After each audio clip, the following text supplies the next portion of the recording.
ಕಾಂಗ್ರೆಸ್ನವರೇ, ಇಲ್ಲಿರುವಂತಹ ರಾಮ ಮಂದಿರ ಪೂಜೆ ಮಾಡಿ ನಿಮ್ಗೆ ಯಾರು ಬೇಡ ಅಂತ ಹೇಳಿಲ್ಲ.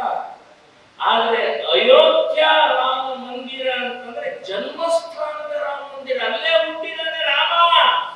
ಅಷ್ಟು ಗೊತ್ತಿಲ್ಲದ್ರಿ, ತಲೆ ಇಲ್ಲದ್ರಿ.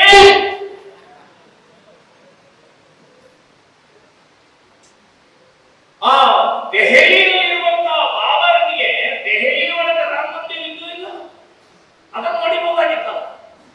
ಅಲ್ಲಿಂದ ಅಯೋಧ್ಯೆಗೆ ಕಳಿಸಿದ ಅವನು.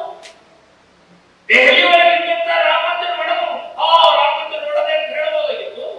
ಅವರನ್ನ ವೀರ ಬಾಕಿ ಖಾನನ್ನ 1528ರಲ್ಲಿ ಅಯೋಧ್ಯೆ ಹೋಗಿ ಅಲ್ಲಿರುವಂತಹ ದೇವಸ್ಥಾನವನ್ನು ಒಡೆಯಂತ ಯಾಕೆ ಹೇಳ್ದ ಅಂತಂದ್ರೆ ಜನ್ಮಸ್ಥಾನದ ದೇವಸ್ಥಾನ.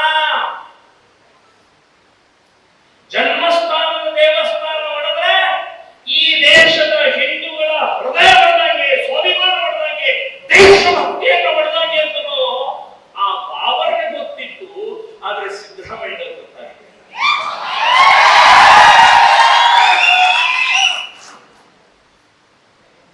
ಓಟಿಗೋಸ್ಕರ ಮುಸ್ಲಿಮರನ್ನ ತಲೆ ಮೇಲೆ ಕೂರಿಸಿಕೊಂಡು ಕುಣಿತಾ ಇದ್ರು. ಯಾರನ್ನ ಅಂತಂದು ನೆನಪಾಗ್ತಾ ಇದ್ರಿ?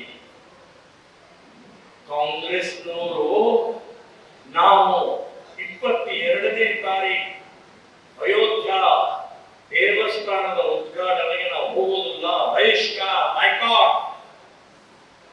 ಬಹಳ ದೊಡ್ಡ ಪಾಪ ಮಾಡಿದ್ದಾರೆ, ಬಹಳ ದೊಡ್ಡ ತಪ್ಪು ಮಾಡಿದ್ರೆ ಕಾಂಗ್ರೆಸ್ನವರೇ. ಇದು RSS ಮಂದಿರ ಅಲ್ಲ, RSS ರಾಮ ಅಲ್ಲ, ಬಿಜೆಪಿ ರಾಮ ಅಲ್ಲ, ಬಿಜೆಪಿ ಮಂದಿರ ಅಲ್ಲ. ಇದು 100 ಕೋಟಿ ಹಿಂದೂಗಳ ರಾಮ, ಹಿಂದೂಸ್ತಾನದ ರಾಮ, ಸ್ವಾಭಿಮಾನಿ ರಾಮ, ಮರ್ಯಾದಾ ಪುರುಷೋತ್ತಮ ರಾಮ, ರಾವಣನ ಸಂಹಾರ ಮಾಡಿದಂತಹ ರಾಮನ ಆ ಭವ್ಯ ದೇವಸ್ಥಾನದ ಆಮಂತ್ರಣ ಬಂದದ್ದು ತಿರಸ್ಕಾರ ಮಾಡಿದರಲ್ಲ ನೀವು. ನಿಮ್ಮಷ್ಟ ಪಾಪಿಗಳು ಯಾರೇ ಇಲ್ಲ. ರಾಮನ ಶಾಪ ತಟ್ಟತ್ತೆ ಅಷ್ಟೇ ಅಲ್ಲ, ರಾಮ ಯಾವ ರೀತಿ ರಾವಣ ರಾಕ್ಷಸರನ್ನ ಸಂಹಾರ ಮಾಡಿದೋ ಅದೇ ಮಾದರಿಯಲ್ಲಿ ಈ ದೇಶದ ಹಿಂದೂಗಳು ಕಾಂಗ್ರೆಸ್ ಅನ್ನ ಸಂಪೂರ್ಣ ಬದಲಿಸ್ತಾರೆ ಅಂತನ್ನುವಂಥದ್ದು ನೀವೇ ಸಿದ್ಧ ಮಾಡಿ ತೋರಿಸಿದ್ರಿ.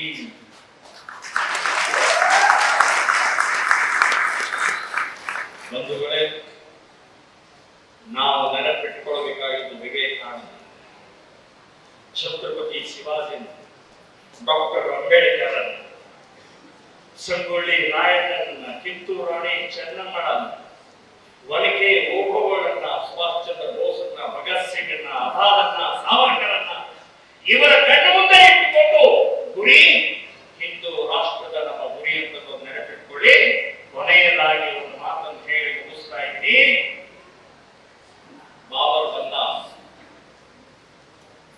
ಬಂದು ಕಾಂಗ್ರೆಸ್ನವರು, ಮುಸ್ಲಿಮರು, ಕೆಲವೊಂದು ಜನ ಬಾಬರ್ ಮಸೀದಿ ಕಾಂಗ್ರೆಸ್ನವರು ಸಪೋರ್ಟ್ ಮಾಡಿದ್ರು. 70 ವರ್ಷ ಬಾಬರ್ ಅಂದ್ರು. ರಾಮನ ಪರವಾಗಿ ನಿಂತ್ಕೊಳ್ಳಿಲ್ಲ. ಆಮೇಲೆ ಟಿಪ್ಪು ಬಂದ.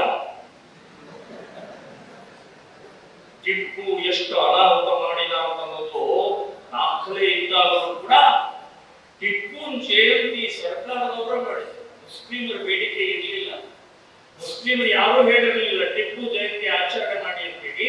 ಮಾನ್ಯ ಸಿದ್ದರಾಮಯ್ಯನವರೇ ಟಿಪ್ಪು ಜಯಂತಿ ಸರ್ಕಾರದ ಕಡೆಯಿಂದ ಪ್ರಾರಂಭ ಮಾಡಿದ್ರು. ಗಲಾಟೆ ಆಯ್ತು, ಈಗ ನಿಂತಿದೆ. ಈಗ ಇನ್ನೊಬ್ಬ ಮಹಾಭೂತ, ನೀಚ, ದ್ರೋಹಿ ಇನ್ನೊಬ್ಬ ಬಂದಿದ್ದಾರೆ, ಔರಂಗಜೇಬ್. ಮೊನ್ನೆ ಶಿವಮೊಗ್ಗದಲ್ಲಿ ಗಲಾಟೆ ಸಮಯದಲ್ಲಿ ದೊಡ್ಡ ಅಖಂಡ ಭಾರತದ ಮ್ಯಾಪ್ ಹಾಕಿ ಅದರಲ್ಲಿ ಮಧ್ಯದೊಳಗೆ ಔರಂಗಜೇಬನ ಕಟೌಟ್ ಹಾಕಿ ಕೆಳಗಡೆಗೆ ಕ್ಯಾಪ್ಷನ್ ಬರೆದಿದ್ದಾರೆ. ಏನ್ ಬರೆದಿದ್ದಾರೆ? ಜಗತ್ತಿನ ಶೂರ, ವೀರ, ಶ್ರೀಮಂತ